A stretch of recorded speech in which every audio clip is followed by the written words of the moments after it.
When you drive in the Midwest, it is easy to see how much corn and soybean is grown. Both are mostly used for animal feed, and in a place like Wisconsin, cows eat a lot to sustain America's dairyland. While corn and soybean currently dominate vast acres of land, go back 150 years and you may be surprised to learn about the impact of a different cash crop.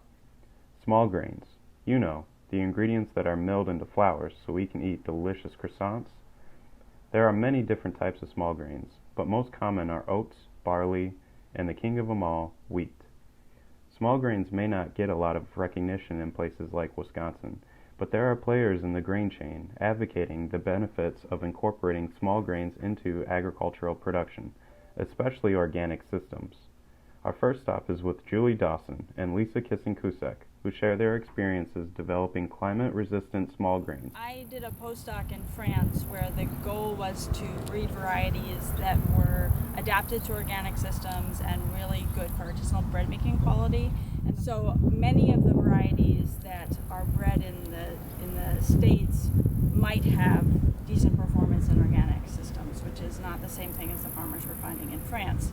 And so using those varieties as parents and then using the French landraces or historic varieties as high quality parents was a good strategy, we thought, to maybe starting to breed bread wheat for the North. So I made crosses when I was at Cornell, and then what we did was grew them out in organic conditions at the research station and then started working with some farmers, and that's where Lisa really picked up the project. So we wanted to find a variety. Is there anything out there already that has great yields in organic systems, that has the disease resistance and has good baking quality like Julie's talking about? And there wasn't anything. So you had some that were good in each of those items but had flaws.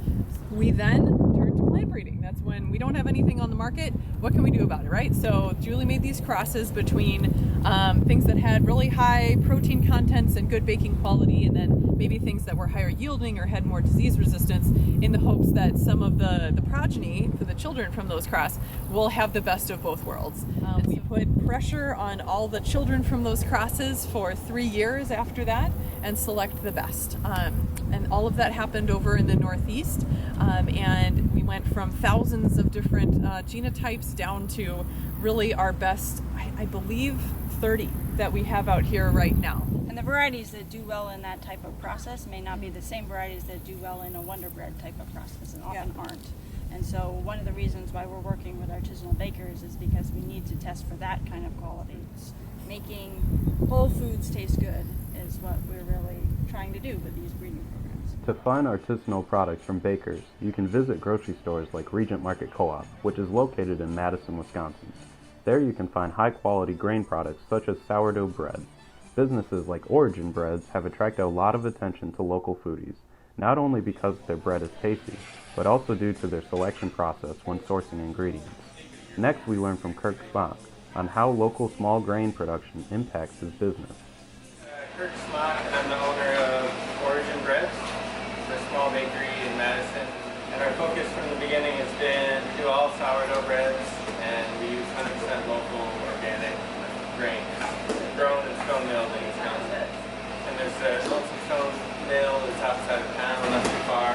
So I met with him to talk more about what was being grown here. And so I started sourcing from him.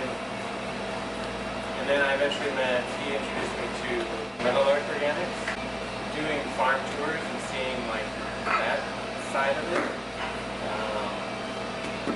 Just helped me realize the importance of the farming practices.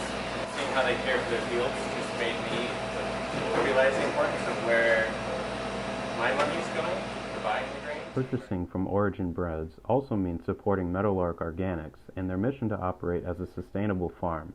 This isn't just economics, but also placing values on other aspects like conserving the environment. Next we have John Webking, who is practical yet innovative in his approach to increasing small grain production in southern Wisconsin. My name is John Webking.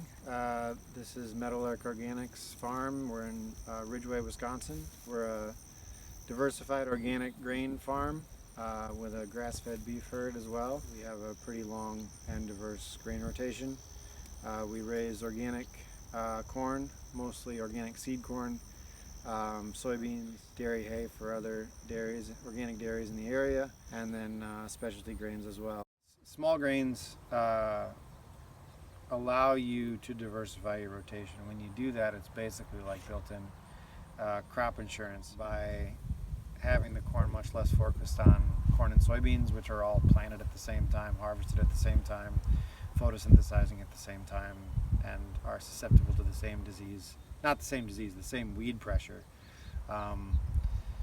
year after year.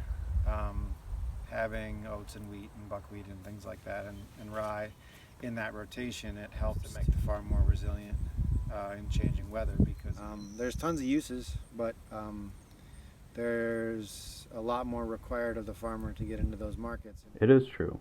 Farmers may be hesitant to adopt small grains in their cropping system because of market challenges.